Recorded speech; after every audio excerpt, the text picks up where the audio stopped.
SSC লেভেলে অনেকেই চটর পটর করে। সকল শিক্ষার্থীর জন্য এটা সুখবর যে তোমরা ভবিষ্যতে ওয়ার্ক করতে পারছো।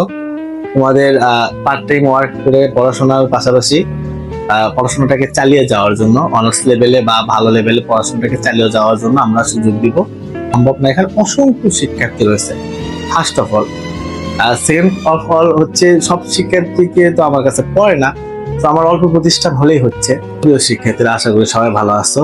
তো আজকের ভিডিওটা আমি আমাদের শিক্ষা ব্যবস্থার একটা গুরুত্বপূর্ণ দিক নিয়ে আমি তুলে ধরবো। সেটা হচ্ছে আমাদের গাবতলীতে অসংখ্য শিক্ষার্থী প্রতি বছর কি করে ঝরে পড়ে। কিভাবে? তারা হয়তো অনার্সে গেছে, ইন্টারমিডিয়েট বা এসএসসি পর্যন্ত একটা ফ্যামিলির পক্ষে তাদের খরচ গোছানো সম্ভব হয়। অনার্সে গিয়ে আসলে অনেকেরই চাকরি হয়ে যায়, তো আশেপাশে অনেকে অনেক কর্মে চলে যায়, অনেকে বিদেশে চলে যায়। তো এক্ষেত্রে বাবা মার অ্যাফোর্ড করাটা সম্ভব হয় না।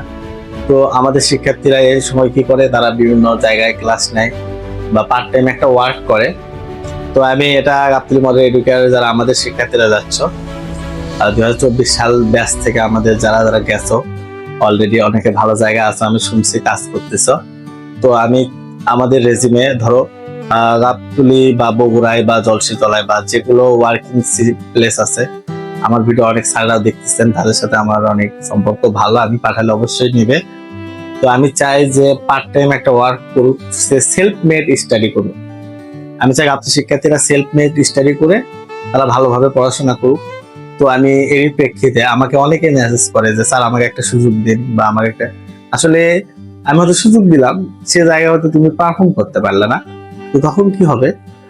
তখন উনি আমার একটা বলবে যে না, এই যে ছেলেগুলো পড়ায় এরা ভালো না। তো আমি আসলে ওইভাবে আমার শিক্ষার্থীদের তো আমি চিনি কারা পারফর্ম করতে পারবে।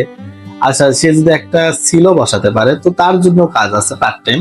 তারা ইন্টার লেভেলে যায় ঝরে পড়বে। কারণটা হচ্ছে এরকম একটা সুযোগ না থাকলে, সে কাজ না করতে পারলে, পড়াশোনার পাশাপাশি সে সেলফ মেড স্টাডি না করলে তার পড়াশোনার বাধা আসবে।